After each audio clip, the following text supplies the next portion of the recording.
Saat ibuku sedang berjuang antara hidup dan mati di rumah sakit. Suamiku tidak ada, dia dan keluarganya tidak mau menjenguk ibuku. Tapi dia malah mengirim pesan, kirim 150 juta buat pernikahan adikku dan liburan ibuku. Dia pikir aku akan menangis? Aku tersenyum. Aku kirim dia 50 ribu, lalu aku bekukan semua asetnya. Sebelum ceritanya dimulai, silahkan tulis di kolom komentar dari daerah mana saja teman-teman yang menonton cerita ini. Jangan lupa like dan subscribe agar channel ini bisa semakin berkembang dan bisa mempersembahkan cerita yang lebih menarik lagi. Koridor rumah sakit terasa seperti membekukan waktu. Jarum jam dinding bergerak begitu lambat, nyaris tak terdengar, dikalahkan oleh dengung mesin pembersih lantai otomatis yang baru saja lewat. Andin duduk sendirian di kursi tunggu berbahan logam dingin, tepat di luar pintu kaca buram bertuliskan ICU. Wangi antiseptik yang tajam menusuk hidungnya, bercampur dengan aroma kopi basi dari cangkir kertas di sebelahnya. Sudah 12 jam dia di sana. Hijab instan berwarna kelabu yang dipakainya sudah sedikit kusut. Sama kusutnya dengan pikirannya. Matanya yang sembab terasa perih dan panas, sisa air mata yang sudah mengering. Di dalam ruangan itu, ibunya, Nani, sedang berjuang. Berjuang melawan serangan jantung hebat yang datang tiba-tiba sore tadi. Andin memejamkan mata sejenak, mencoba mengusir bayangan ibunya yang terbaring pucat dengan berbagai selang di tubuhnya. Bayangan itu terus kembali. Dia teringat kepanikan sore tadi, saat dia menemukan ibunya terduduk di lantai dapur, memegangi dada, dan napasnya tersengal. Hanya ada mereka berdua di rumah itu. Rumah masa kecil Andin. Dia berteriak memanggil ambulans, tangannya gemetar hebat saat menekan nomor darurat.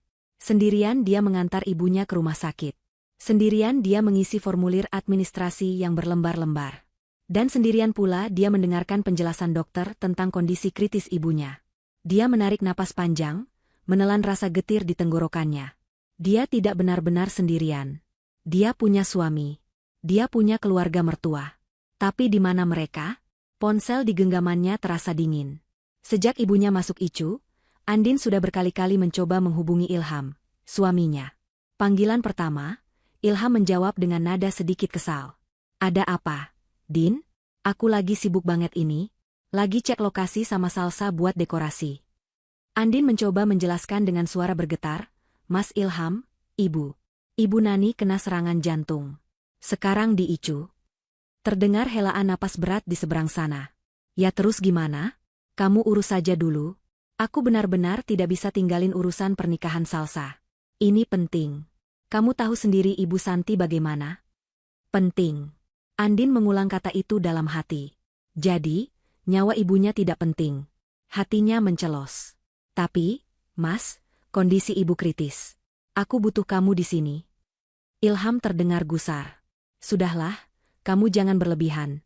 Ibu kamu pasti nanti juga sembuh. Rumah sakitnya bagus. Kan? Sudah, aku tutup dulu. Nanti aku telepon lagi. Panggilan itu ditutup begitu saja. Andin tidak menyerah.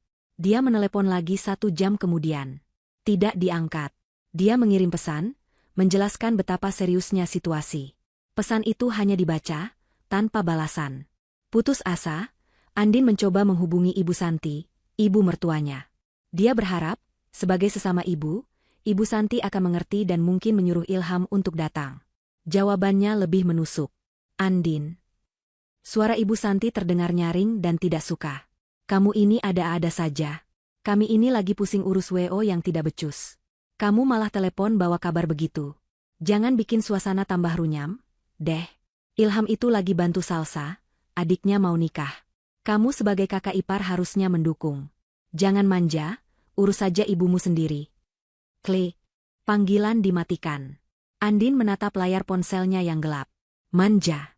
Dia dibilang manja karena mengharapkan suaminya ada di sisinya saat ibunya sekarat.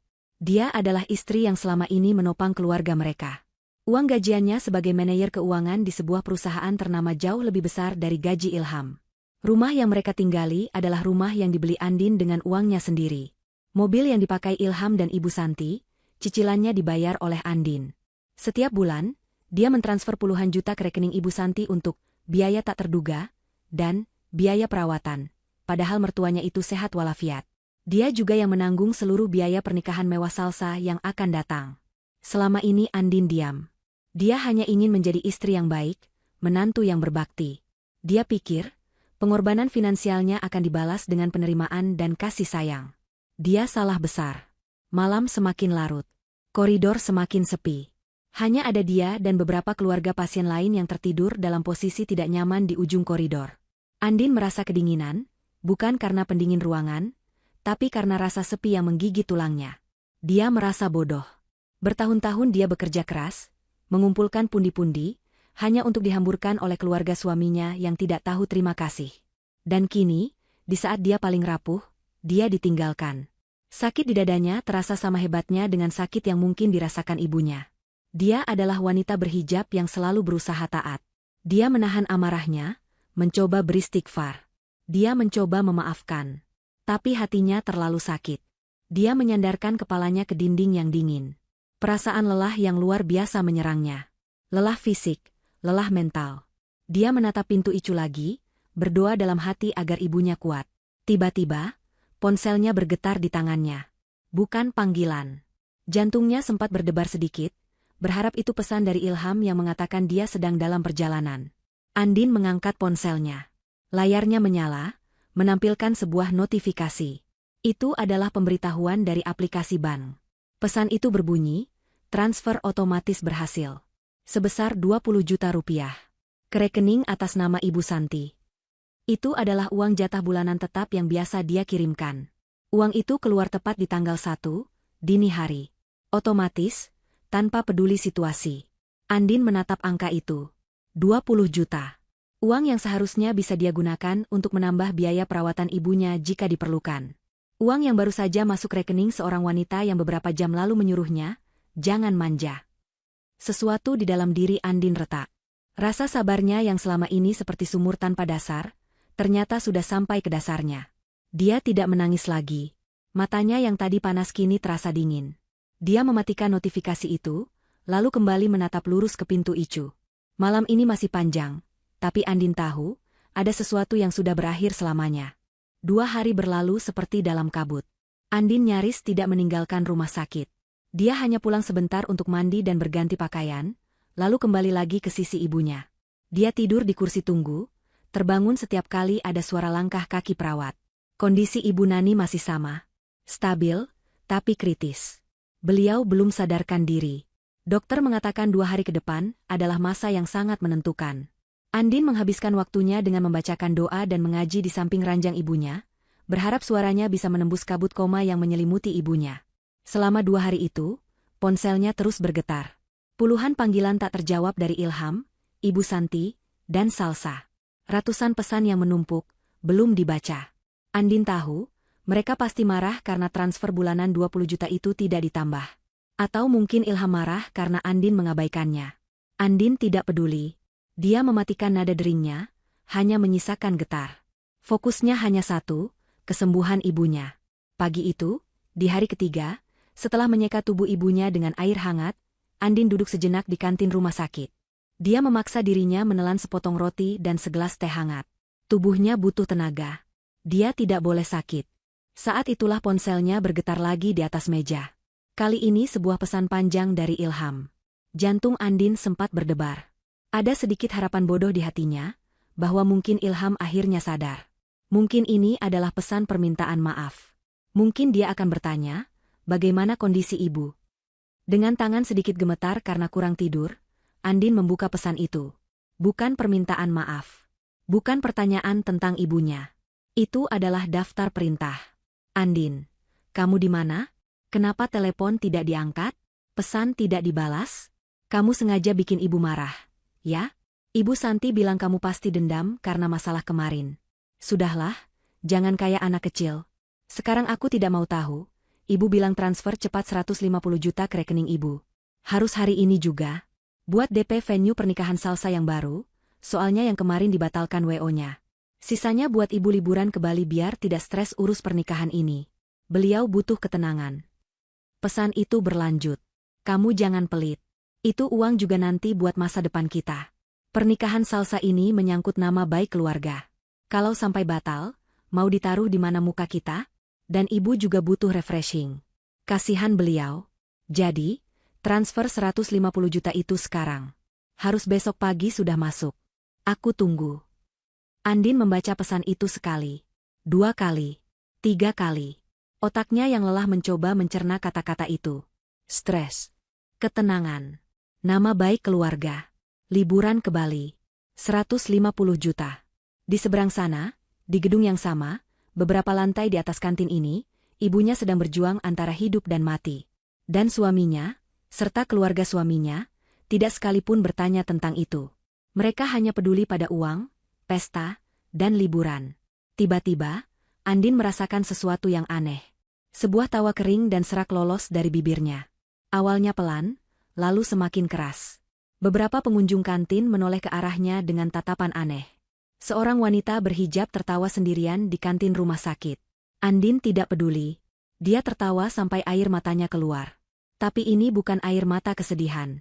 Ini air mata kemarahan yang sudah mencapai puncaknya. Mereka pikir dia siapa? Mesin ATM yang tidak punya perasaan? Sapi perah yang bisa diperas kapan saja? Mereka pikir dia akan menurut, mentransfer uang sebanyak itu sambil menangis. Terlalu sibuk dengan ibunya untuk melawan? Tawa Andin berhenti mendadak. Wajahnya yang pucat kini mengeras. Tatapannya dingin dan tajam. Semuanya menjadi sangat jernih. Kabut di kepalanya hilang, digantikan oleh sebuah tekad yang membara. Selama ini dia bersabar karena dia pikir itu adalah kewajiban. Sekarang dia sadar, itu adalah kebodohan. Dia mengambil ponselnya. Layarnya yang retak di sudut, seolah mencerminkan pernikahannya. Dia teringat uang 150 juta itu. Itu adalah dana darurat yang dia simpan di rekening investasi pribadinya.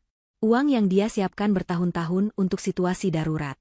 Dan ini, pikir Andin, adalah keadaan darurat. Darurat untuk menyelamatkan dirinya sendiri. Dengan jari-jari yang kini mantap dan tidak lagi gemetar, Andin membuka aplikasi bannya. Dia tidak membuka rekening investasinya. Dia membuka rekening tabungan utamanya, yang saldonya tinggal sedikit karena baru saja dipakai untuk deposit biaya rumah sakit ibunya. Dia menekan menu transfer.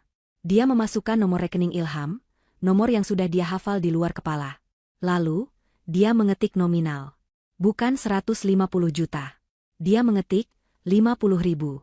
50 ribu rupiah. Jarinya berhenti sejenak di atas tombol, kirim. Ini dia. Ini adalah garisnya.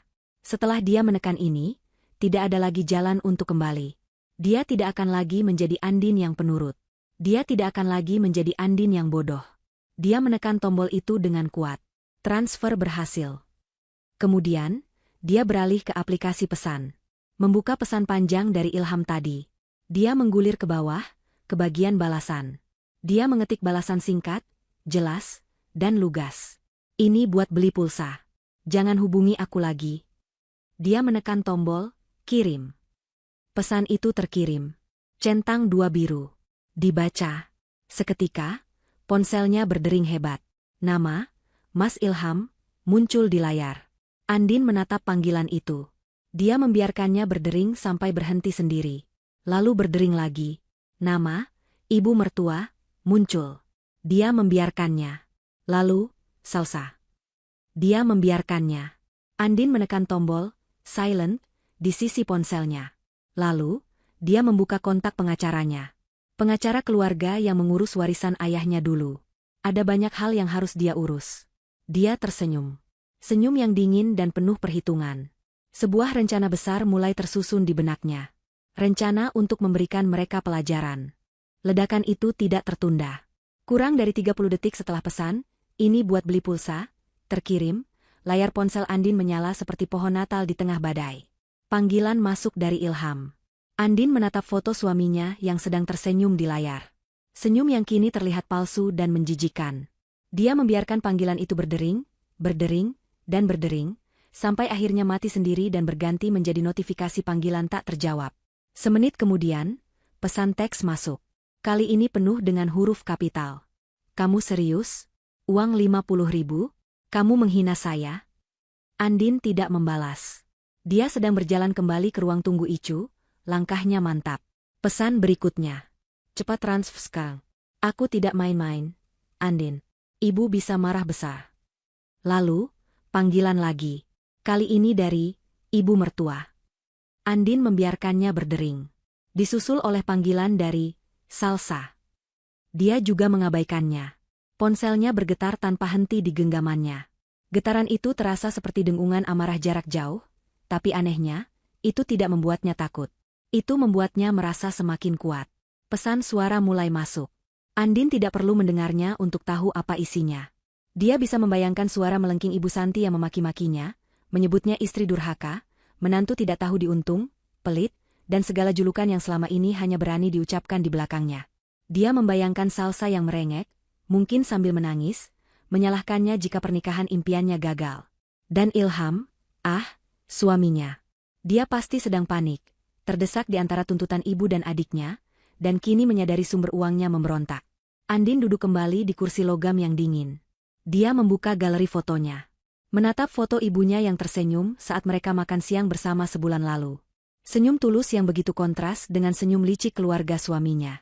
Selama ini, Andin bekerja keras, memakai hijabnya sebagai pengingat untuk selalu bersabar dan berbuat baik. Dia pikir kesabarannya adalah ibadah. Tapi dia lupa, Islam juga mengajarkan untuk tidak membiarkan diri dizalimi.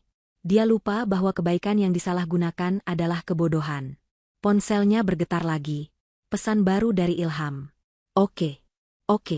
Kamu marah soal ibu kamu, kan? Maaf. Sekarang kirim uangnya. Nanti aku jenguk ibu kamu. Janji. Janji. Sebuah kata yang terasa begitu murah.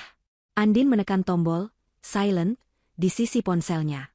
Bukan hanya nada dering. Dia mematikan getarannya juga. Dia butuh ketenangan untuk melakukan langkah berikutnya. Dia tidak bisa lagi diganggu oleh rengekan-rengekan parasit itu. Dia mencari sebuah nama di kontaknya. Nama yang sudah lama tidak dia hubungi, tapi selalu dia simpan untuk keadaan darurat. Pak Haris, pengacara. Pak Haris adalah sahabat almarhum ayahnya, pengacara yang membantunya mengurus semua warisan dan aset peninggalan ayahnya sebelum dia menikah dengan Ilham. Andin membawa ponselnya ke sudut koridor yang lebih sepi, dekat jendela yang menghadap taman rumah sakit. Dia menarik napas dalam-dalam. Lalu, dia menekan tombol panggil. Halo, selamat pagi. Dengan Haris di sini, sapa suara berat di seberang. Selamat pagi, Pak Haris. Ini saya, Andin, ucap Andin. Suaranya terdengar tenang, datar, dan dingin. Bahkan dia sendiri terkejut dengan betapa tenangnya dia. Andin, apa kabar? Nak, tumben sekali telepon pagi-pagi. Semoga kabar baik. Ada nada kebapakan dalam suara Pak Haris. Kabar saya, sedang dalam proses menjadi baik, Pak. Tapi ibu saya sedang diicu, kata Andin, lugas. Maaf, saya tidak punya banyak waktu untuk basa-basi. Saya butuh bantuan hukum Bapak. Segera. Nada bicara Pak Haris langsung berubah serius. Tentu, Andin. Katakan apa yang kamu butuhkan. Apapun. Saya mau Bapak membekukan semua rekening bersama atas nama saya dan suami saya, Ilham. Semua, kata Andin, tanpa jeda. Rekening bersama? Baik, itu bisa diurus. Aset di dalamnya kebanyakan atas nama kamu, kan? Bukan kebanyakan, Pak. Semuanya. Ilham tidak pernah memasukkan sepeser pun ke sana. Saya mengerti, kata Pak Haris. Lalu? Kedua, lanjut Andin, matanya menatap lurus ke taman di luar, saya mau Bapak menghentikan semua instruksi transfer otomatis atau standing instruction dari semua rekening pribadi saya. Terutama ke rekening atas nama Ilham, atas nama Santi, dan atas nama Salsa, adiknya. Saya mau dihentikan mulai detik ini juga. Baik, itu mudah. Akan saya proses. Andin menarik napas. Ini yang terpenting. Ketiga, tolong Bapak cek kembali. Rumah yang saya dan Ilham tinggali sekarang, di Jalan Cendana. Itu 100% atas nama saya. Kan? Warisan murni dari ayah, bukan harta gono gini. Terdengar jeda sejenak, mungkin Pak Haris sedang memeriksa datanya di komputer. Betul, Andin. Sertifikat hak milik murni atas nama kamu, Andini Putri. Didapat sebelum pernikahan. Pasangan kamu tidak punya hak sepeser pun atas rumah itu. Bagus, desis Andin. Saya mau Bapak segera mengurus penjualannya. Mulai hari ini, pasang iklan, hubungi agen properti. Saya mau rumah itu dijual. Kali ini Pak Haris terdiam lebih lama. Andin, ini langkah yang sangat besar. Apa kamu sudah yakin? Ini artinya? Saya yakin, Pak, potong Andin. Saya sangat yakin. Saya sudah menampung keluarga parasit terlalu lama di rumah peninggalan ayah saya. Waktunya membersihkan. Andin tidak bisa melihatnya, tapi di kantornya yang mewah, Pak Haris tersenyum tipis. Senyum puas. Dia sudah lama mengenal Andin. Dia tahu betapa baiknya anak ini, dan dia juga sudah lama menduga betapa dia dimanfaatkan oleh keluarga suaminya. Sudah lama saya menunggu instruksi ini, Bu Andin, kata Pak Haris, nadanya kembali profesional namun tersirat dukungan. Saya sudah menduga hari ini akan tiba. Ayahmu pasti bangga kamu akhirnya mengambil sikap. Apalagi? Andin tertegun sejenak. Apalagi? Iya. Mobil yang dipakai suami ibu? Mobil mertua ibu? Atas nama siapa? Cicilan siapa yang bayar? Andin tersenyum. Senyum yang sangat dingin. Bapak benar. Itu juga atas nama saya. Cicilannya dipotong otomatis dari rekening saya. Bagus. Saya akan hubungi pihak leasing. Dengan penghentian pembayaran otomatis dan surat kuasa dari ibu, 2 mobil itu bisa ditarik oleh debt collector dalam 2 hari. Lakukan, Pak, kata Andin. Lakukan semuanya. Surat kuasa akan saya kirimkan ke email ibu untuk ditandatangani secara digital. 5 menit dari sekarang, kata Pak Haris. Urus saja ibumu, Andin. Biar urusan sampah ini saya yang tangani. Panggilan ditutup. Andin merasa bahunya yang tegang selama bertahun-tahun, akhirnya sedikit rileks. Dia kembali ke ruang tunggu. Dia melirik ponselnya. Layarnya penuh dengan notifikasi. Puluhan pesan belum terbaca, belasan panggilan tak terjawab. Mereka pasti sedang kebingungan sekarang. Tapi mereka belum tahu apa-apa. Ini baru permulaan. Dia teringat pesan Ilham. 150 juta untuk liburan. Andin tertawa pelan. Dia memang punya uang 150 juta di rekening investasinya. Uang dana darurat. Dan dia punya rencana yang jauh lebih baik untuk uang itu. Uang 150 juta itu adalah jangkar bagi Andin. Itu adalah hasil kerja kerasnya, tetesan keringat dan jam lembur yang tak terhitung. Dia menyimpannya di rekening investasi terpisah, menyentuhnya pun tidak pernah. Dia selalu berkata pada dirinya sendiri, itu untuk keadaan darurat. Untuk biaya rumah sakit yang tak terduga, untuk musibah. Dia tidak pernah menyangka, musibah, itu datang dalam bentuk keserakahan keluarganya sendiri. Dan kini, permintaan Ilham yang gamblang itu terasa seperti tamparan yang menyadarkannya. Ini adalah keadaan darurat. Darurat untuk menyelamatkan kewarasannya, harga dirinya, dan masa depannya. Setelah berbicara dengan Pak Haris, Andin merasa fokusnya kembali tajam. Dia tidak lagi merasa seperti korban yang terpojok. Dia adalah pemain catur yang baru saja memindahkan bidaknya ke posisi menyerang. Dia kembali duduk di samping ranjang ibunya. Ibu Nani masih terlelap dalam pengaruh obat, pernapasannya teratur dibantu mesin. Menggenggam tangan ibunya yang hangat namun lemah, Andin merasa mendapatkan kekuatan. Dia mengambil ponselnya, bukan untuk memeriksa rentetan makian dari keluarga Ilham, tapi untuk melakukan sedikit investigasi. Dia butuh kepastian. Dia membuka riwayat percakapannya dengan Salsa, adiknya Ilham. Dia menggulir ke atas, melewati puluhan foto gaun pengantin dan contoh dekorasi mewah yang pernah Salsa kirimkan untuk meminta persetujuan anggarannya, lebih tepatnya. Akhirnya dia menemukannya. Sebuah file PDF proposal dari sebuah wedding organizer ternama, W.O. Mawar Merah. Di sana juga ada nomor kontak penanggung jawabnya. Andin menarik napas, lalu menelepon nomor itu. Selamat pagi, W.O. Mawar Merah, dengan Rini berbicara, sapa suara yang ceria. Selamat pagi, Mbak Rini. Saya Andin. Saya kakak ipar dari Salsa. Saya yang selama ini mengatur pembayaran untuk pernikahannya. Keceriaan di suara Rini langsung sedikit meredup, berganti nada profesional yang hati-hati. Ah, Ibu Andin. Akhirnya Ibu menelepon. Saya sudah mencoba menghubungi Mbak Salsa dan Ibu Santi dari kemarin, tapi tidak diangkat. Maaf sekali, Bu, ini sangat mendesak. Mendesak kenapa, Mbak? Tanya Andin, pura-pura tidak tahu. Begini, Bu. DP untuk venue dan catering seharusnya sudah lunas kemarin. Jumlahnya 150 juta. Kami sudah memberikan kelonggaran sampai hari ini jam 12 siang. Tapi jika pembayarannya tidak masuk juga, dengan sangat menyesal, venue dan catering di tanggal itu akan kami lepas ke klien lain yang sudah di waiting list. Ini sudah menyangkut reputasi kami dengan vendor, Bu. Tepat. 150 juta. Angka yang sama. Mereka begitu panik menagihnya karena mereka sudah terdesak deadline. Saya mengerti, Mbak Rini, kata Andin dengan suara tenang. Terima kasih banyak atas informasinya. Jadi, Apakah ibu akan mentransfernya? Saya tunggu, Bu, sebelum jam 12, desak Rini.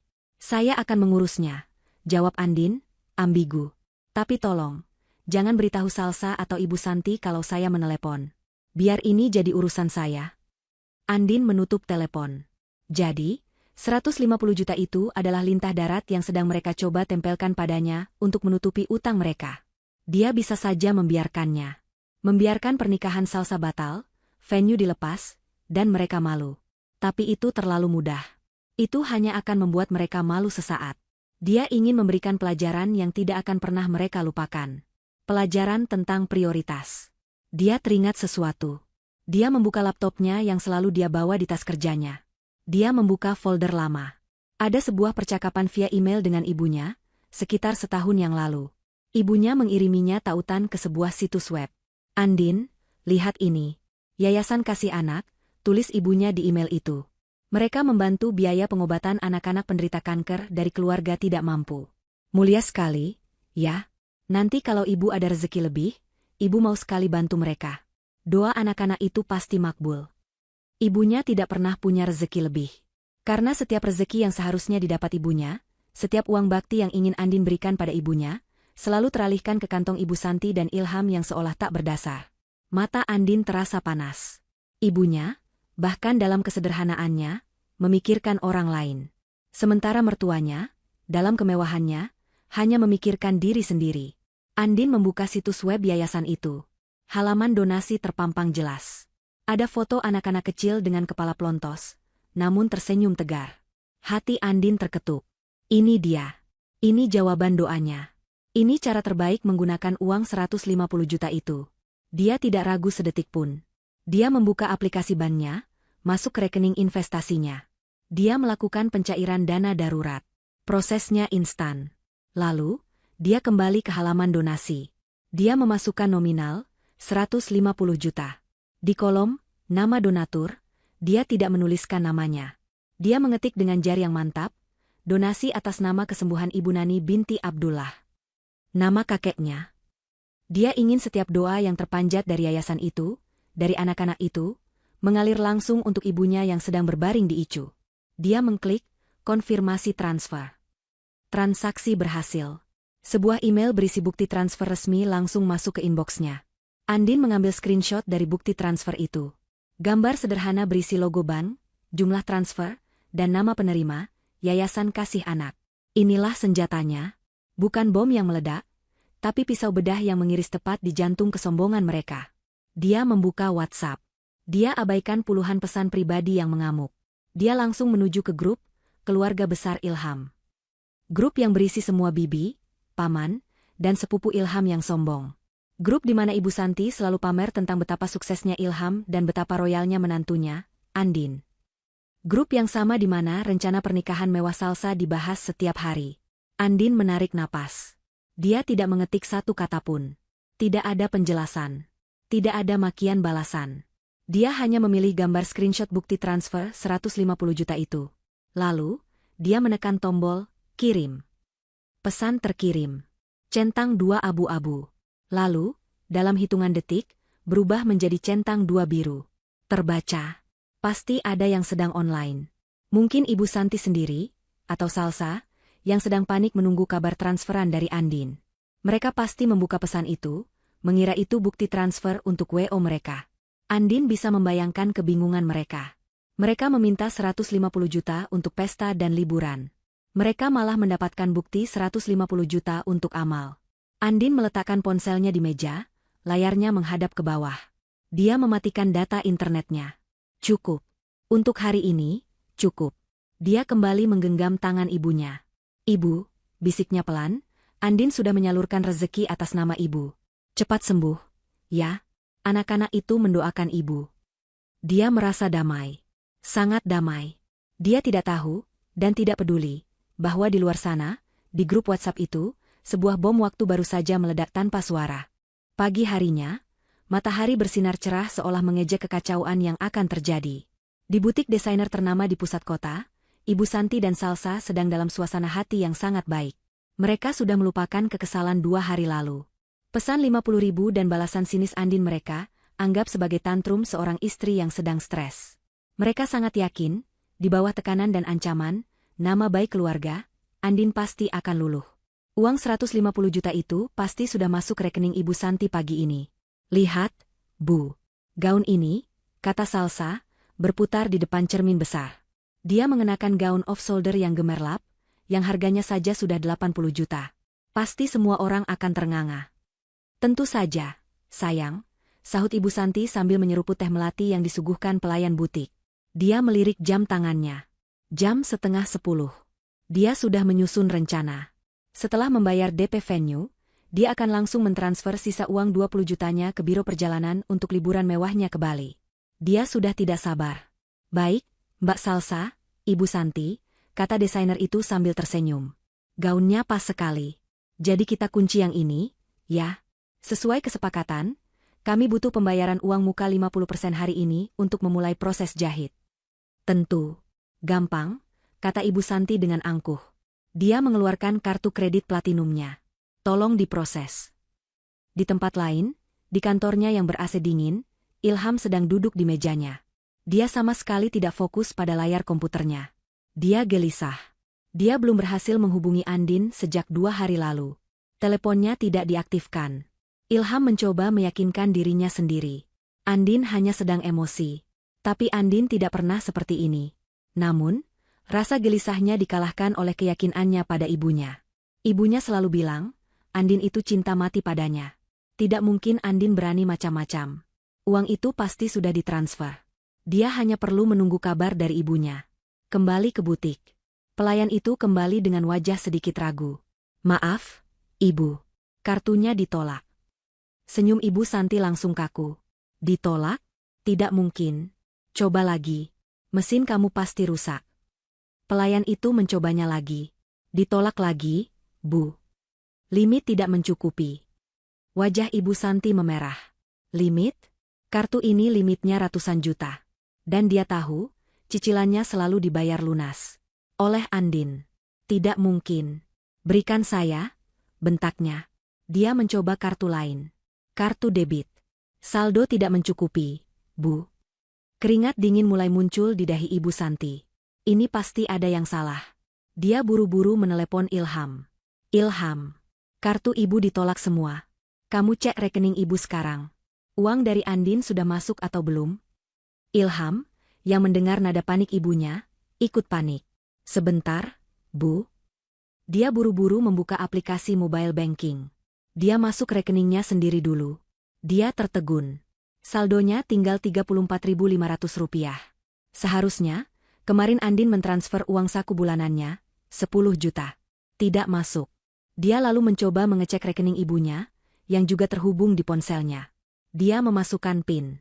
Layar itu menyala. Saldo, Rp120.300. Uang 150 juta tidak ada. Uang jatah bulanan 20 juta yang biasa masuk tanggal 1 juga tidak ada. Rekening itu kering. Ilham. Bagaimana? Teriak Ibu Santi di telepon, membuat beberapa pengunjung butik menoleh. Tidak ada, Bu, jawab Ilham, suaranya bergetar. Tidak masuk sama sekali. Apa? Ibu Santi menjerit. Anak itu, istri kamu itu. Dia benar-benar menghentikannya. Beraninya dia. Di kantornya, Ilham merasakan ruangan ber-AC itu mendadak panas. Jantungnya berdebar kencang. Ini bukan sekadar marah. Ini bencana. Dia mencoba menelepon Andin lagi. Nomor yang Anda tuju sedang tidak aktif. Dia mencoba WhatsApp. Centang 1. Dia diblokir? Tidak.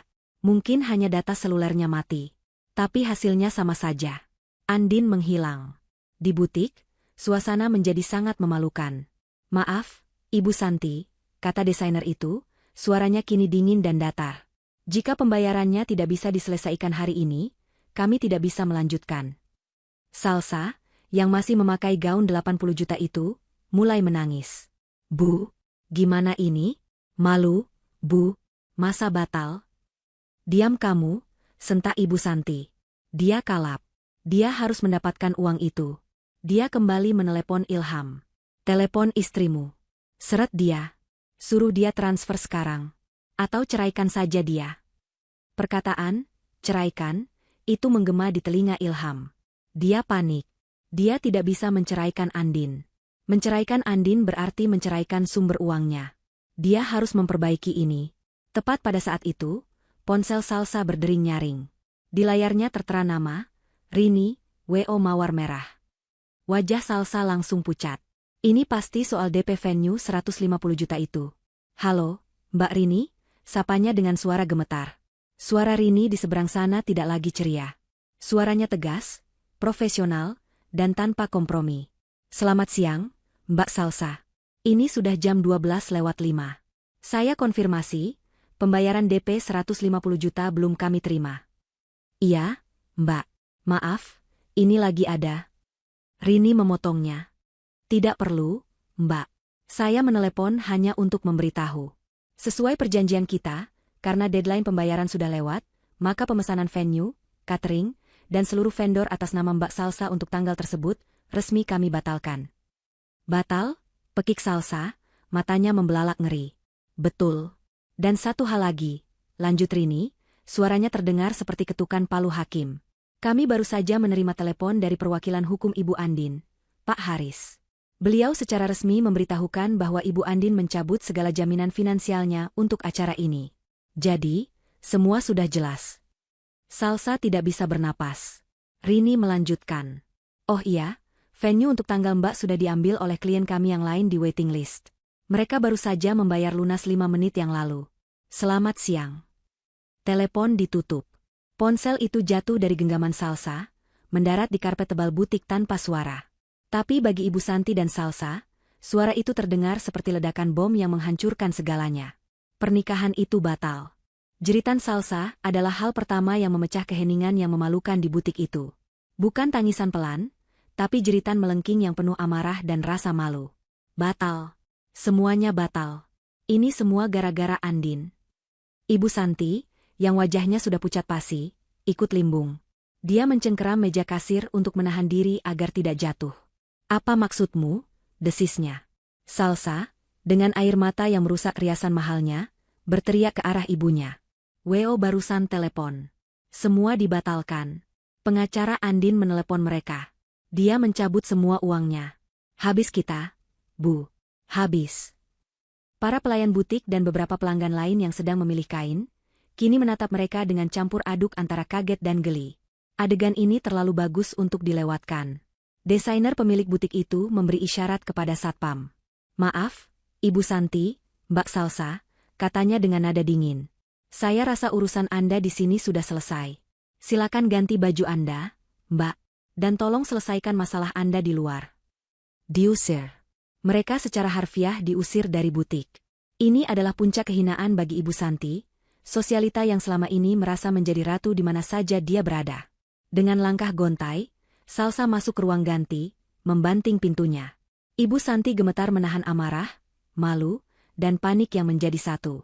Sementara drama di butik itu baru saja dimulai, sebuah drama lain sedang berkembang di dunia maya. Yayasan Kasih Anak, yayasan yang didonasikan oleh Andin, memiliki kebijakan untuk transparan terhadap setiap donasi besar.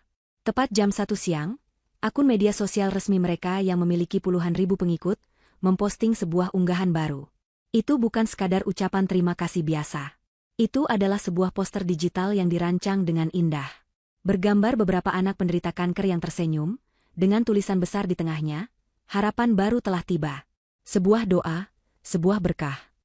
Di bawahnya, tertulis keterangan, kami dari segenap keluarga besar Yayasan Kasih Anak ingin mengucapkan terima kasih yang tak terhingga atas donasi luar biasa yang kami terima hari ini. Sebesar 150 juta rupiah, 150 juta rupiah, telah disumbangkan oleh seorang hamba Allah yang mulia, yang mendedikasikan donasi ini untuk kesembuhan ibundanya. Terima kasih kepada donatur, atas nama kesembuhan Ibu Nani binti Abdullah. Donasi ini akan membiayai penuh pengobatan kemoterapi dan biaya hidup untuk 10 anak pejuang kanker kami selama 6 bulan ke depan. Kami semua di sini, bersama anak-anak, berdoa agar Ibu Nani segera diangkat penyakitnya dan diberikan kesembuhan total oleh Allah Subhanahu wa Ta'ala. Amin. Postingan itu langsung meledak. Ratusan like dan komentar membanjiri dalam beberapa menit. Banyak yang mengaminkan doa itu. Dan tentu saja, postingan itu muncul di beranda media sosial teman-teman sosialita Ibu Santi. Mereka semua saling mengikuti dan juga mengikuti beberapa akun yayasan besar untuk pencitraan. Bersamaan dengan itu, grup WhatsApp keluarga besar Ilham, yang sempat hening setelah screenshot Andin, kini kembali bergetar. Bibi Ilham yang pertama kali menyadarinya. Dia forward postingan yayasan itu ke grup. Ya Allah, mulia sekali, tulis si Bibi. Ini ibu naninya Andin, kan? Yang katanya lagi sakit. Sepupu Ilham yang lain menimpali. Wah, 150 juta. Jumlah yang sama persis dengan yang di screenshot Andin kemarin. Jadi itu benar-benar didonasikan? Paman Ilham ikut berkomentar. Luar biasa menantumu, Santi. Di saat suaminya minta uang untuk pesta, dia malah memilih beramal atas nama ibunya yang sakit. Istri salehah ini. Ponsel Ibu Santi, yang baru saja dia nyalakan setelah keluar dari butik dengan perasaan hancur, langsung dibanjiri notifikasi ini. Dia membuka grup WhatsApp itu. Matanya membelalak membaca komentar-komentar yang masuk. Pujian untuk Andin terasa seperti tamparan api di wajahnya. Lalu, pesan pribadi mulai masuk. Dari teman arisannya. Santi, aku lihat postingan yayasan itu. Gila, 150 juta. Salut banget sama menantumu. Tapi tadi aku dengar dari orang butik, katanya pernikahan Salsa batal. Ya? Kok bisa? Bukannya uangnya ada, malah buat donasi. Pesan lain masuk. Bu Santi, apa benar pernikahan Salsa batal karena WO-nya tidak dibayar? Tapi kok menantumu malah donasi 150 juta? Ini gimana ceritanya? Kehancuran mereka kini menjadi konsumsi publik. Mereka tidak hanya gagal mendapatkan uang. Mereka tidak hanya kehilangan pernikahan impian. Kini, di mata publik, mereka terlihat seperti keluarga serakah yang mencoba memeras menantu mereka yang salehah di saat ibunya sedang sekarat. Dan mereka gagal total. Citra Ibu Santi yang dibangunnya bertahun-tahun sebagai sosialita terpandang, hancur lebur dalam satu siang. Ilham, di kantornya, juga melihat postingan itu. Dia di-tag oleh beberapa teman kantornya. Gokil, Ham. Istri lu donasi 150 juta. Keren banget. Salut. Semoga ibu mertua lu cepat sembuh, ya. Ilham tidak bisa menjawab. Dia merasa mual. Dia terlihat seperti orang bodoh. Kemarahan, rasa malu, dan kepanikan kini mencapai puncaknya. Ibu Santi, Salsa, dan Ilham bertemu di parkiran butik. Wajah mereka bertiga sama-sama muram dan penuh kebencian. Ini tidak bisa dibiarkan, desis Ibu Santi, matanya merah karena marah. Anak itu sudah mempermalukan kita. Kita harus menemuinya.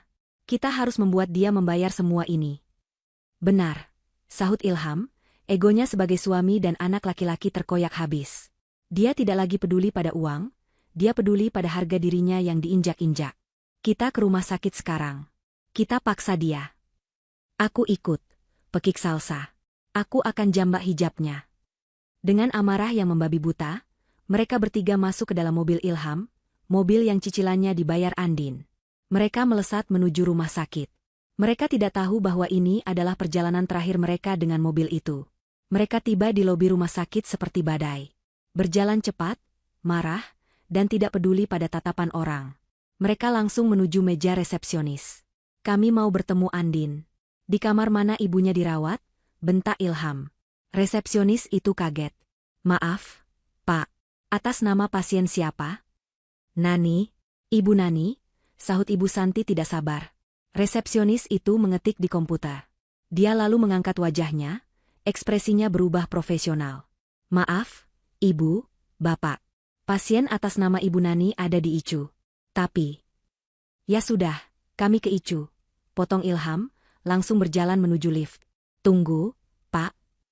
Dua orang satpam rumah sakit yang berbadan tegap tiba-tiba sudah berdiri di depan mereka, menghalangi jalan.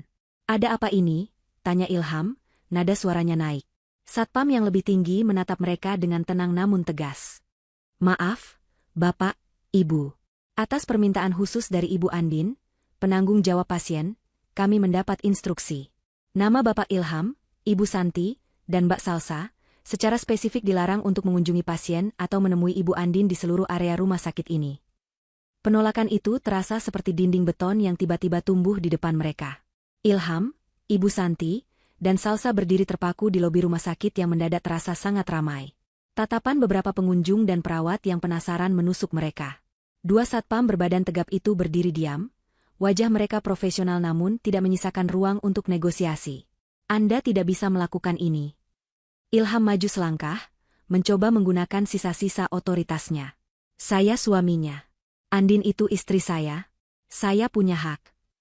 Satpam yang lebih tinggi sedikit memiringkan kepalanya. Maaf, Pak. Hak Bapak sebagai suami tidak membatalkan instruksi penanggung jawab pasien.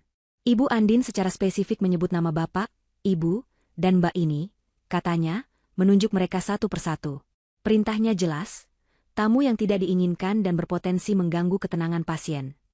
Setiap kata terasa seperti tamparan. Mengganggu ketenangan, desis Ibu Santi, wajahnya merah pada menahan amarah. Kami ini keluarganya. Dia yang membuat kekacauan. Dia. Ibu, satpam kedua menimpali, suaranya lebih rendah namun mengancam, saya sarankan ibu dan keluarga meninggalkan lobi sekarang. Jika ibu membuat keributan, kami akan terpaksa memanggil keamanan internal. Harga diri Ibu Santi yang sudah terkoyak, kini diinjak-injak. Diusir dari butik, dan sekarang diusir dari rumah sakit. Salsa, yang sedari tadi dia membatu, kini mulai terisak. Sudah, Bu, ayo pergi, malu. Bisiknya, menarik-narik lengan baju ibunya. Ilham menatap lurus ke arah lift Icu, seolah tatapannya bisa menembus lantai dan menemukan Andin. Ada kebencian di sana, tapi juga ketakutan. Dia baru sadar betapa berkuasanya Andin. Betapa bergantungnya dia pada wanita yang selama ini dia anggap remeh. Dengan langkah gontai dan penuh rasa malu, mereka bertiga berbalik. Mereka berjalan keluar dari lobi ber-AC itu, kembali ke panasnya tempat parkir. Perjalanan pulang di dalam mobil Andin, terasa begitu senyap dan menyesakan. Tidak ada yang berbicara. Ibu Santi menatap keluar jendela dengan tatapan kosong, rahangnya mengeras. Salsa menangis sesenggukan di jok belakang. Ilham mencengkeram setir begitu erat, hingga buku-buku jarinya memutih. Mereka hanya punya satu tujuan, pulang. Ke rumah di Jalan Cendana. Mereka harus bicara, menyusun strategi. Mereka harus memikirkan cara membujuk, mengancam, atau memaksa Andin untuk mengembalikan semuanya seperti semula. Ketika mobil berbelok ke kompleks perumahan mewah mereka, Ilham mulai merasa sedikit tenang. Rumah adalah benteng. Di sanalah dia raja. Tapi ketenangan itu hancur seketika. Saat mobil mendekati rumah mereka, Ilham menginjak rem mendadak. Ada sebuah mobil sedan hitam asing yang parkir di depan gerbang mereka. Dan ada dua orang pria berpenampilan formal sedang berdiri di depan gerbang. Salah satu dari mereka sedang menempelkan sesuatu yang besar dan putih di gerbang besi tempat mereka. Siapa itu? Desis Ibu Santi, kebingungannya langsung berubah menjadi waspada. Ilham tidak menjawab. Dia keluar dari mobil, diikuti Ibu Santi dan Salsa. Mereka berjalan mendekat. Pria berjas itu menoleh. Permisi. Ini rumah siapa? Tanya Ilham dengan nada galak, mencoba mengintimidasi. Pria itu menatap Ilham dengan tenang, lalu melirik ke papan klip di tangannya. Apakah Anda Bapak Ilham? Iya, saya sendiri. Ada apa ini? Bagus. Kami dari firma hukum Haris Rekan, kata pria itu, menyerahkan sebuah amplop coklat tebal kepada Ilham. Ini adalah surat somasi resmi untuk Anda, Ibu Santi, dan Mbak Salsa. Dan ini, dia menunjuk kertas besar yang baru saja dia tempel di gerbang, adalah pemberitahuan resmi. Ilham merobek amplop itu dengan kasar. Tangannya gemetar saat membaca isinya. Surat itu ditulis dalam bahasa hukum yang kaku, tapi intinya jelas. Rumah di Jalan Cendana nomor 12 adalah properti mutlak atas nama Ibu Andini Putri. Bapak Ilham, Ibu Santi, dan Mbak Salsa tidak lagi diizinkan untuk menempati properti tersebut. Properti ini secara resmi telah didaftarkan untuk dijual melalui agen real estate. Kalian diberikan waktu 14 hari sejak tanggal surat ini untuk mengosongkan rumah dan mengembalikan semua kunci. Setiap upaya untuk merusak properti atau menolak pengosongan akan dituntut secara pidana. Ilham membaca kalimat terakhir itu berulang kali. Mengosongkan rumah. 14 hari. Diusir. Ini adalah rumahnya. Tidak bisa, teriak Ilham, meremas surat itu. Ini rumah saya. Saya suaminya. Maaf, Pak, kata pria itu, tidak terintimidasi. Sertifikat hak milik atas nama Ibu Andin didapat sebelum pernikahan. Ini murni milik beliau. Kami hanya menjalankan tugas. Di sebelahnya, Ibu Santi membaca tulisan besar di kertas yang tertempel di gerbang. Tulisan itu dicetak tebal dengan huruf kapital. properti ini dijual. Di bawah pengawasan hukum. Dilarang masuk tanpa izin. Lengkap dengan nomor telepon Pak Haris. Tidak mungkin. Ibu Santi limbung. Dia berpegangan pada pilar gerbang. Para tetangga yang sedang berjalan sore mulai melirik, beberapa bahkan berhenti dan berbisik-bisik. Andin, teriak Ibu Santi, kehilangan kendali. Andin gila, dia mengusir kita. Ilham masih terpaku pada surat somasi itu, otaknya tidak bisa memproses kenyataan. Dia baru saja kehilangan tempat tinggal. Saat itulah, dari ujung jalan, sebuah suara mesin diesel yang berisik terdengar mendekat. Sebuah truk derek besar berwarna kuning melambat dan berhenti tepat di belakang mobil Ilham. Di belakangnya, dua sepeda motor yang dikendarai pria berjaket kulit berhenti. Debt collector. Seorang pria berwajah keras turun dari truk derek. Dia melangkah menghampiri Ilham. Permisi. Benar ini mobil Honda HR-V Silver dengan nomor polisi B1234N. Ilham, yang masih bingung, hanya mengangguk. Pria itu menunjukkan surat perintah penarikan. Kami dari pihak leasing. Pembayaran cicilan atas nama Ibu Andin untuk unit ini telah dihentikan pembayarannya secara sepihak oleh pemilik. Sesuai kontrak, kami diperintahkan untuk menarik unit ini. Segera. Mohon serahkan kuncinya, Pak. Ilham menatap surat itu, lalu ke mobilnya, lalu ke pria berwajah keras itu. Dia baru sadar. Tentu saja. Mobil ini, mobil yang selalu dia banggakan di depan teman-temannya. Mobil yang dia pakai untuk mengantar ibunya berbelanja. Itu juga bukan miliknya. Itu milik Andin. Tunggu, kata Ilham panik. Ini salah paham. Saya akan bayar. Maaf, Pak. Perintahnya, tarik unit, bukan tagih. Kuncinya ada di Bapak. Pria itu sudah tidak sabar. Ini mobilku. Pergi kalian, teriak Ilham. Pria itu memberi isyarat kepada dua temannya di motor. Mereka turun, badannya tegap-tegap. Suasananya langsung mencekam. Bapak mau serahkan baik-baik, atau kami ambil paksa, kata si pria debt collector dengan nada datar. Salsa menjerit ketakutan. Ibu Santi terdiam 1000 bahasa, wajahnya pucat seperti mayat. Ilham gemetar. Dia melihat ke kiri, ke pria dari kantor hukum. Dia melihat ke kanan, ke para debt collector. Di depannya, di gerbang rumahnya, tertempel tanda, dijual. Mereka terkepung. Mereka kalah telak. Dengan tangan gemetar hebat, Ilham merogoh sakunya. Dia melemparkan kunci mobil itu ke tanah. Ambil, desisnya, suaranya pecah oleh amarah dan rasa malu. Pria debt collector itu memungut kuncinya. Terima kasih atas kerjasamanya. Dia masuk ke mobil, menyalakannya, dan memindahkannya ke atas truk derek. Pria dari kantor hukum itu mengangguk. Tugas kami selesai. Selamat sore. Dia masuk ke mobilnya dan pergi. Truk derek itu menyalakan mesinnya dan perlahan bergerak pergi, membawa mobil milik Ilham. Ilham, Ibu Santi, dan Salsa kini berdiri di pinggir jalan. Di depan rumah yang bukan lagi milik mereka. Tanpa mobil. Tanpa uang. Dan yang terburuk, dengan puluhan pasang mata tetangga yang kini menonton drama sore mereka. Mereka kehilangan segalanya dalam waktu kurang dari 3 jam. Matahari mulai terbenam, memancarkan warna oranye keemasan yang indah di langit. Tapi bagi Ilham, Ibu Santi, dan Salsa, cahaya itu terasa mengejek. Mereka masih berdiri di trotoar, di depan rumah yang kini terasa asing. Gerbangnya tertutup, dan kertas, dijual, itu seolah menertawakan mereka. Beberapa tetangga yang tadinya hanya berbisik, kini sudah berani keluar, pura-pura menyiram tanaman atau membersihkan mobil, padahal jelas-jelas menonton mereka. Masuk, desis Ilham. Dia mendorong gerbang, tapi gerbang itu terkunci. Sialan. Dia ingat, Andin pasti sudah menyuruh Pak Haris mengganti kuncinya atau mengaktifkan kunci digital yang hanya bisa diakses Andin. Lalu kita bagaimana? Pekik Salsa, histeris. Kita akan tidur di jalan? Ilham. Lakukan sesuatu. Kamu kan suaminya. Diam kamu, bentak Ilham, melampiaskan frustrasinya.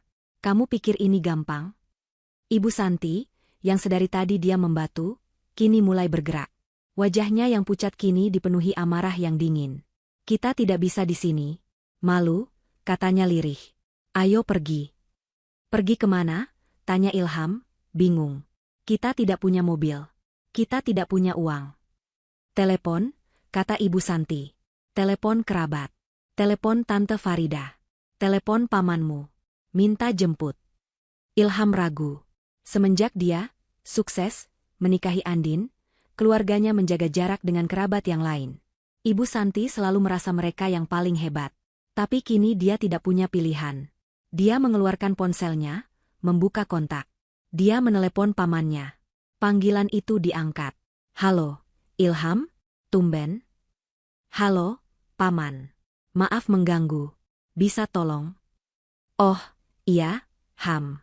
Paman baru mau WhatsApp kamu, potong si Paman. Paman lihat postingan yayasan itu. Gila, istrimu Andin luar biasa, ya? 150 juta. Dia donasi atas nama ibunya. Padahal Paman dengar dari grup, katanya kalian lagi butuh uang buat pernikahan Salsa, ya? Wah, Andin benar-benar istri salehah. Dia lebih mementingkan ibunya dan amal. Kamu beruntung sekali. Salut Paman. Ilham terdiam. Berita itu sudah menyebar lebih cepat dari api. Pamannya sedang memujinya, tapi rasanya seperti sedang ditinju. Ham? Halo? Kok diam?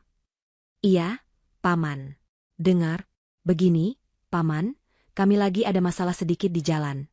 Bisa Paman? Aduh, maaf, Ham. Ini Paman lagi di luar kota. Lagi ada urusan. Lain kali ya. Salam buat Andin. Bilang Paman bangga sekali sama dia. Klik. Telepon ditutup. Ilham mencoba menelepon Tante Farida. Jawabannya sama. Wah, Ilham. Tante sibuk sekali. Ini lagi arisan. Kamu sama Andin, kan? Istrimu itu loh, jadi omongan di mana-mana. Hebat. Sudah cantik. Kaya. Salehah pula. Kamu jaga baik-baik ya. Sudah dulu, ya. Tidak ada yang mau membantu. Kabar donasi 150 juta itu telah menjadikan Andin malaikat di mata keluarga besar. Dan secara tidak langsung, menjadikan mereka, Ilham, Ibu Santi, dan Salsa, sebagai antagonis yang serakah. Siapa yang mau membantu parasit yang baru saja dipermalukan oleh inangnya? Salsa, yang melihat keputusasaan di wajah kakaknya, punya ide lain. Rian, calon suaminya. Tentu Rian akan menolongnya. Dia adalah pangerannya. Dengan tangan gemetar, Salsa menelepon Rian. Halo, sayang, kamu di mana? Tolong aku. Katanya sambil menangis. Aku diusir dari rumah. Sama Kak Andin. Pernikahannya, weonya. Aku tahu, suara Rian di seberang terdengar dingin. Sangat dingin. Aku sudah dengar semuanya. Salsa, ibuku baru saja ditelepon oleh Weo. Mereka menagih cancelation fee 50 juta kepada kami. Karena kami yang tanda tangan kontrak sebagai penanggung jawab kedua. Salsa tertegun. Apa? Tapi kan itu urusan Kak Andin. Kak Andin MU sudah cuci tangan. Pengacaranya bilang dia tidak bertanggung jawab atas utang kalian. Dan sekarang nama baik keluargaku yang jadi taruhan. Ibu menyuruhku menemuimu. Kirim lokasi kamu. Sekarang. Bukan nada penuh kasih yang diharapkan Salsa. Itu nada penuh amarah. Tapi Salsa, dalam kepanikannya, masih berharap. Iya, sayang. Aku kirim. Cepat ya. Mereka bertiga menunggu di pos satpam kompleks yang kosong. 30 menit kemudian, sebuah mobil mewah berhenti. Bukan Rian sendirian. Rian keluar bersama ibunya, seorang wanita berpenampilan kaku dengan perhiasan mencolok.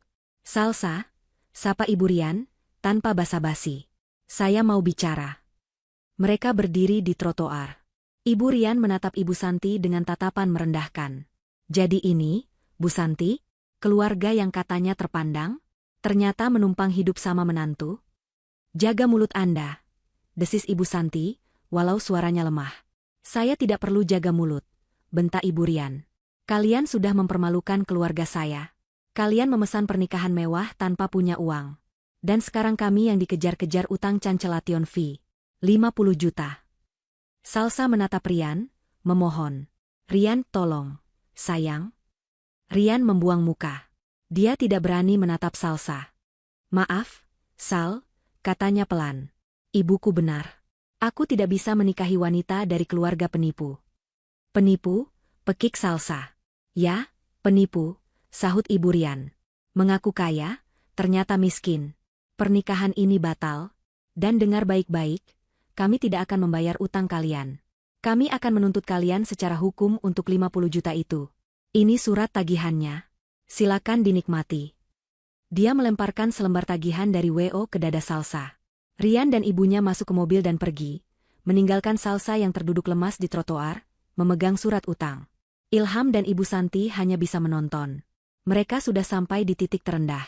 Diusir, tidak punya mobil, tidak punya uang, tidak ada kerabat yang mau menolong, dan sekarang dituntut utang 50 juta. Malam itu, mereka menggunakan sisa uang tunai di dompet Ilham, uang 50 ribu dari Andin yang masih disimpannya, ditambah beberapa lembar ribuan, untuk naik taksi online ke tempat terhina yang bisa Ilham pikirkan. Sebuah rumah kontrakan petak di gang sempit di pinggir kota. Tempat yang dulu pernah dia sewa saat masih mahasiswa miskin, sebelum dia bertemu Andin. Tempat itu sempit, pengap, dan berbau got. Hanya ada satu kamar tidur, satu kamar mandi jongkok yang kotor, dan dapur kecil. Ini adalah realitas baru mereka. Esok paginya, Ilham, dengan sisa harga diri, mencoba pergi ke kantornya. Dia naik ojek, berutang pada tetangga kontrakan. Dia sampai di lobi kantornya yang megah. Saat dia menempelkan kartu aksesnya, pintu putar itu tidak bergerak. Merah. Akses ditolak. Dia menelepon HRD. Pak Ilham? Oh, iya. Maaf, Pak. Sehubungan dengan restrukturisasi perusahaan dan evaluasi kinerja Bapak, kami terpaksa memberhentikan Bapak. Efektif hari ini, surat PHK akan dikirim ke email Bapak. Restrukturisasi. Ilham tahu itu bohong. Perusahaan ini adalah rekanan bisnis perusahaan keluarga Andin. Satu telepon dari Andin, atau pengacaranya, sudah cukup untuk menghancurkannya. Dia kembali ke kontrakan petak itu di tengah hari, berjalan kaki. Ibu Santi dan Salsa sedang duduk di lantai, menatap kosong. Bagaimana? Tanya Ibu Santi. Ilham hanya menggeleng, lalu melempar dirinya ke kasur tipis. Habis sudah. Ibu Santi tidak terima. Dia tidak mau hidup seperti ini. Masih ada satu harapan. Perhiasannya. Semua emas, berlian, dan gelang yang dia kumpulkan. Dia membongkar tasnya, mengeluarkannya semua. Kita masih punya ini. Ini bisa dijual, katanya. Dia berjalan keluar gang, mencari toko gadai terdekat. Dia masuk dengan sisa keangkuhannya. Pak, saya mau gadai ini, katanya, meletakkan sebuah kalung berlian besar di atas etalase. Pria pemilik toko mengambilnya. Dia mengamatinya, lalu menggoreskannya di batu uji, meneteskan cairan kimia. Dia lalu tertawa kecil. Kenapa tertawa? Tanya Ibu Santi, tersinggung. Pria itu menatapnya dengan geli. Ibu, ini palsu. Imitasi. Kualitas bagus, tapi tetap saja palsu. Kaca. Zirkon. Ini bukan berlian. Palsu, ulang Ibu Santi, tidak percaya. Pria itu mengambil gelang emasnya. Ini juga, lapisannya saja emas. Di dalamnya kuningan. Dia memeriksa semua perhiasan Ibu Santi. Semuanya. Tidak ada yang asli, Bu. Semuanya palsu. Ibu Santi terdiam. Dia teringat. Sebagian besar perhiasan ini dibelikan oleh Ilham. Dibelikan dari uang Andin. Ilham atau Andin telah memberinya barang palsu selama ini. Seluruh kebanggaannya, kepalsuan. Pemilik toko itu menatapnya dengan kasihan campur geli. Ini kalau dijual kiloan di pasar loak paling laku 50 ribu, Bu. Ibu Santi merasakan kakinya lemas. Dia ditertawakan oleh pemilik toko gadai di gang sempit. Ini adalah karma. Ini adalah akhir dari segalanya. 1 minggu telah berlalu sejak badai itu. 1 minggu sejak Andin membekukan rekening, menghentikan transfer, dan mengirimkan bukti donasi yang mengguncang keluarga suaminya. Di dalam ruang icu, waktu berjalan berbeda. Andin tidak lagi memikirkan mereka. Ponselnya kini bersih. Dia sudah mengganti nomornya, hanya memberikannya kepada Pak Haris dan beberapa kerabat dekat ibunya. Fokusnya 100% tercurah pada wanita yang terbaring di ranjang rumah sakit itu. Setiap pagi, dia membacakan Al-Quran di samping telinga ibunya. Setiap sore, dia menceritakan hal-hal baik, seolah ibunya bisa mendengar. Dia menceritakan tentang donasi 150 juta itu. Ibu, bisiknya suatu sore, sambil mengelap lengan ibunya dengan handuk hangat. Andin menyalurkan rezeki atas nama ibu. Ke Yayasan Kanker Anak, seperti yang dulu ibu inginkan. Ada 10 anak yang bisa berobat karena ibu. Mereka semua mendoakan ibu. Mereka bilang, cepat sembuh, Ibu Nani. Ibu harus bangun. Ibu harus dengar doa mereka. Dia mengatakannya berulang kali, setiap hari, seperti sebuah mantra. Dia menanamkan harapan, bukan hanya untuk ibunya, tapi juga untuk dirinya sendiri. Dan pagi itu, sebuah keajaiban terjadi. Saat Andin sedang mengaji, dia merasakan genggaman tangannya dibalas. Lemah, namun terasa. Andin berhenti mengaji. Matanya terpaku pada jari-jari ibunya yang bergerak pelan. Lalu, kelopak mata Ibu Nani bergetar. Perlahan, sangat perlahan, mata itu terbuka. Pandangannya kabur, mencari-cari fokus. Ibu, suara Andin bergetar. Mata Ibu Nani akhirnya berhenti di wajah putrinya. Dia tidak bisa berbicara karena alat bantu napas, tapi sebuah air mata mengalir dari sudut matanya. Andin menangis. Bukan tangisan duka seperti minggu lalu, tapi tangisan bahagia yang meledak. Dia segera menekan tombol panggilan perawat. Dokter jaga dan beberapa perawat bergegas masuk. Mereka memeriksa monitor, pupil mata, dan respon Ibu Nani. Dokter kepala yang merawat Ibu Nani datang tak lama kemudian. Setelah pemeriksaan intensif, dia keluar ruangan dan menemui Andin dengan senyum lega. "Ini sebuah keajaiban, Bu Andin," kata Dokter Rizal. "Jujur saja, kami sempat pesimis. Tapi entah bagaimana, sekitar 5 hari yang lalu, vitalnya tiba-tiba membaik secara drastis. Respon otaknya meningkat. Tubuhnya memutuskan untuk berjuang. Dan hari ini, beliau sadar. Semangat juang Ibu Nani luar biasa." Andin tersenyum di balik cadar air matanya. 5 hari yang lalu, tepat setelah dia menceritakan tentang donasi itu. "Itu karena doa, Dok. Doa dari anak-anak," bisik Andin.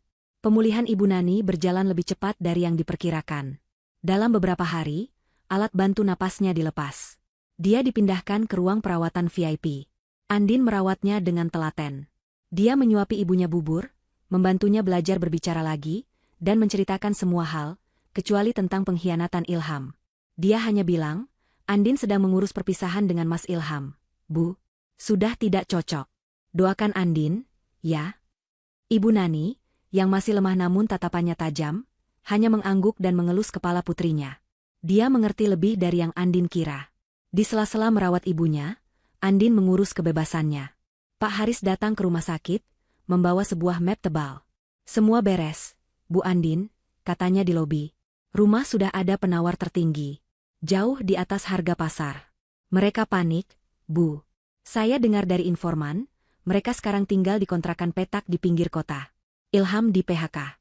Dan yang terbaru, mereka dituntut oleh calon besan mereka untuk cancelation VWO sebesar 50 juta.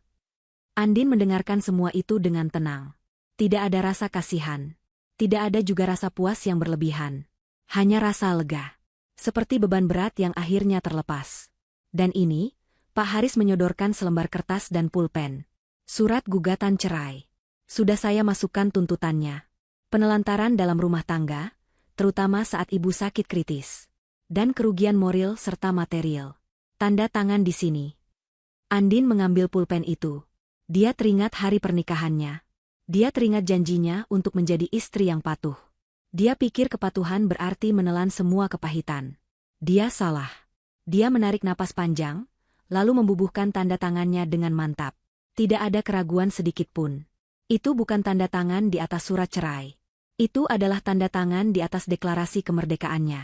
2 minggu kemudian, Ibu Nani sudah diizinkan pulang.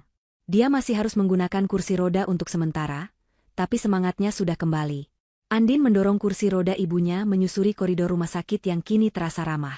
Mereka tertawa, merencanakan apa yang akan mereka masak setibanya di rumah Andin yang baru, yang lebih kecil namun nyaman, yang sudah disiapkan Pak Haris. Saat mereka mendekati lobi, langkah Andin terhenti. Seorang pria berdiri di sana, menghalangi jalan mereka. Pria itu kotor. Rambutnya gondrong tidak terurus. Wajahnya kusam, ditumbuhi janggut tipis yang berantakan. Pakaiannya yang dulu mahal, kini terlihat kumal dan kebesaran di tubuhnya yang kurus. Itu Ilham. Dia menatap Andin dengan mata yang memerah dan putus asa. "Andin." Suaranya serak. Ibu Nani, di kursi roda, mencengkeram lengan putrinya. Dia mengenali pria itu. Pria yang tidak pernah muncul saat dia sekarat. Ilham tidak peduli pada tatapan orang-orang di lobi. Dia tidak peduli pada satpam yang mulai berjalan mendekat. Dia maju beberapa langkah, lalu berlutut. Dia menjatuhkan dirinya di lantai yang dipel bersih, tepat di kaki Andin. Andin, maafkan aku, teriaknya, suaranya pecah menjadi tangisan. Aku salah. Aku hilaf. Aku buta. Aku mohon, Din, maafkan aku. Orang-orang berhenti. Mereka menonton. Aku sudah kehilangan segalanya. Din, isaknya, mencoba meraih ujung gamis Andin. Aku dipecat. Rumah disita. Mobil ditarik. Kami tinggal di tempat yang bau. Ibu dan Salsa menderita. Aku menderita. Aku mohon, Din, tarik gugatan cerainya. Kita mulai lagi dari awal. Aku janji. Aku janji akan jadi suami yang baik. Aku akan cuci kaki kamu setiap hari. Aku mohon, Andin. Andin menatap pria yang menangis di kakinya. Pria yang dulu dia cintai. Pria yang dia layani. Pria yang dia berikan segalanya. Kini dia terlihat sangat kecil. Sangat hina. Tidak ada kemarahan di hati Andin. Tidak ada kebencian. Yang ada hanya rasa hampa. Dia seperti sedang melihat orang asing. Andin, sayang tolong. Ilham menatapnya dengan penuh harap. Andin menatap lurus ke mata Ilham. Dia menarik kakinya pelan. Wajahnya tenang, tersembunyi di balik hijabnya yang rapi. Dia lalu berbicara. Suaranya pelan, namun jernih dan dingin. Terdengar jelas di lobi yang hening itu. Maaf. Wajah Ilham langsung bersinar. Dia mengira itu adalah pengampunan. Iya, Din, kamu maafkan aku? Kamu mau terima aku lagi? Andin menggelengkan kepalanya perlahan. Bukan. Dia membungkuk sedikit, menatap suaminya, secara teknis, untuk terakhir kalinya. Maaf. Siapa kamu? Ilham membeku. Kata-kata itu, lebih tajam dari pisau, lebih dingin dari es, menghantamnya telak. Andin tidak menunggu jawaban. Dia menegakkan tubuhnya. Ayo, Bu, katanya kepada ibunya dengan suara lembut. Supir kita sudah menunggu. Dia mendorong kursi roda ibunya, berbelok, melewati tubuh Ilham yang masih berlutut membatu di lantai. Dia berjalan lurus ke pintu keluar otomatis, menuju cahaya matahari di luar. Dia tidak menoleh ke belakang. Tidak sekalipun, meninggalkan Ilham sendirian di lobi, menjadi tontonan, tenggelam dalam kehinaannya sendiri. 6 bulan kemudian. Bandara Internasional Soekarno-Hatta, Terminal 3. Suasana sibuk dan ramai. Di antara kerumunan itu, Andin keluar dari pintu kedatangan internasional, mendorong ibunya yang duduk di kursi roda. Ibu Nani tidak lagi membutuhkannya, tapi kursi roda itu disediakan pihak maskapai untuk kenyamanan. Ibu Nani terlihat sehat, segar, dan sangat bahagia. Wajahnya cerah, pipinya kembali berisi. Dia memegang buket bunga tulip yang dibelinya di Amsterdam. Andin sendiri tampak seperti pribadi yang baru. Hijabnya ditata modern dan elegan, menutupi dadanya. Dia mengenakan setelan blazer berwarna krem yang mahal. Wajahnya berseri, senyumnya terkembang saat berbicara dengan ibunya. Dia tidak lagi terlihat seperti wanita yang tertekan. Dia terlihat seperti seorang pemimpin. Alhamdulillah. Perjalanan ke Wina dan Istanbul luar biasa. Ya, Bu, kata Andin sambil mendorong troli bagasi mereka. Luar biasa, enduk, jawab Ibu Nani, tertawa kecil. Jauh lebih indah daripada cuma ke Bali, kan? Dia melirik putrinya, menggoda. Keduanya tertawa. Itu adalah perjalanan liburan yang dulu diminta Ibu Santi. Andin mewujudkannya, tapi untuk ibunya, dengan cara yang jauh lebih mewah. Habis ini ibu langsung istirahat di rumah. Ya, Andin harus ke kantor sebentar, ada rapat pemegang saham, kata Andin. Sejak perceraiannya selesai, dia mendapatkan segalanya, Ilham tidak mendapat sepeser pun. Andin mengambil alih kembali perusahaan peninggalan ayahnya yang sempat dikelola dari jauh oleh ibunya. Dengan kecerdasannya di bidang keuangan dan ketegasannya yang baru, dia membalikkan keadaan perusahaan dalam 6 bulan. Dia kini adalah CEO yang disegani. Di sisi lain kota, di sebuah kontrakan petak di gang sempit yang pengap. Pintu yang catnya sudah mengelupas itu terbuka, terdengar suara teriakan. Kamu ini, dari pagi main ponsel terus. Tidak ada gunanya. Bantu ibu jahit ini. Pesanan orang sudah ditunggu. Itu suara Ibu Santi. Dia terlihat 10 tahun lebih tua. Rambutnya yang dulu selalu disasak, kini menipis dan diikat seadanya. Dia duduk di lantai, dikelilingi tumpukan kain perca, sibuk di depan mesin jahit tua. Dia kini menjadi penjahit permak untuk tetangga, dibayar Rp5.000 per potong. Salsa, yang juga sama kuyunya, melempar ponselnya ke kasur. Apa sih, Ibu? Aku ini lagi usaha. Lagi live streaming jualan barang. Tapi tidak ada yang nonton. Teriaknya frustrasi. Ini semua gara-gara ibu. Gara-gara ibu serakah. Coba dulu ibu baik sama Kak Andin, hidup kita tidak akan seperti ini. Berani kamu salahkan ibu? Ibu Santi berdiri, matanya melotot. Ini semua gara-gara kamu, anak manja. Minta nikah mewah. Dan gara-gara kakakmu, si Ilham pengecut itu. Sudah sebulan dia tidak kirim uang. Entah di mana dia sekarang. Dia tidak kirim uang karena uangnya tidak ada. Pekik Salsa. Ibu pikir jadi kuli pasar gajinya berapa? Cukup buat makan dia sendiri saja sudah syukur. Halah. Sama saja. Kalian semua anak tidak berguna. Ibu Santi melempar bantal kapuk yang kempes ke arah Salsa. Keduanya terlibat pertengkaran hebat, saling jambak dan memaki, bertengkar memperebutkan siapa yang gilirannya makan mie instan terakhir di dapur mereka yang kotor. Mereka terjebak dalam lingkaran kemiskinan dan saling menyalahkan. Di tempat lain, di sebuah pasar induk yang becek dan bau amis. Matahari baru saja naik, tapi seorang pria sudah basah kuyup oleh keringat. Dia kurus, kulitnya legam terbakar matahari. Kaos oblongnya yang sobek di bahu, menempel lekat di punggungnya yang kini menonjolkan tulang belulangnya. Dia adalah Ilham. Dia sedang berjuang mendorong gerobak penuh karung beras yang beratnya ratusan kilogram. Woi, Ilham. Cepat sedikit. Malah bengong, teriak seorang mandor dari seberang. Ilham, dengan napas terengah-engah, mengangguk lesu. Dia mendorong gerobak itu dengan sisa tenaganya, membawanya ke tepi jalan raya tempat truk akan mengambilnya. Sambil menunggu truk, dia berhenti sejenak. Dia menyeka keringat di dahinya dengan lengan bajunya yang kotor. Matanya yang lelah menatap ke seberang jalan. Di sana, di atas sebuah gedung, sebuah layar videotron raksasa sedang menayangkan siaran langsung sebuah acara sarapan pagi. Sebuah acara penghargaan. Dan penghargaan filantropis muda tahun ini diberikan kepada. Kamera menyorot ke seorang wanita yang naik ke atas panggung. Seorang wanita anggun berhijab krem, tersenyum cerah, menerima piala kristal. Itu Andin. Di bawah layar tertulis, Andini Putri, CEO, atas dedikasinya terhadap program sosial melalui Yayasan Kasih Anak. Ilham membeku. Jantungnya seperti diremas. Gerobak di depannya terasa semakin berat. Dia menatap wajah Andin di layar raksasa itu. Wajah yang dulu dia sia-siakan. Wajah yang kini begitu bersinar, begitu bahagia, dan begitu jauh dari jangkauannya. Dia adalah kuli pasar yang kotor. Dan wanita itu adalah Bintang. Tepat pada saat itu, sebuah mobil Alphard hitam metalik yang mengkilap berhenti di lampu merah, tepat di samping Ilham. Jendela mobil itu gelap, Ilham tidak bisa melihat ke dalam. Di dalam mobil itu, Andin baru saja menutup telepon dari ibunya. Iya, Bu. Ini Andin sudah di jalan mau ke kantor. Ibu istirahat ya. Dia meletakkan ponselnya, lalu melirik keluar jendela. Dia melihat ke arah pasar, ke arah keramaian, ke arah pria-pria kuli angkut yang sedang bekerja. Dia tidak melihat Ilham secara spesifik. Dia hanya melihat pemandangan biasa. Dia lalu tersenyum tipis. Senyum puas.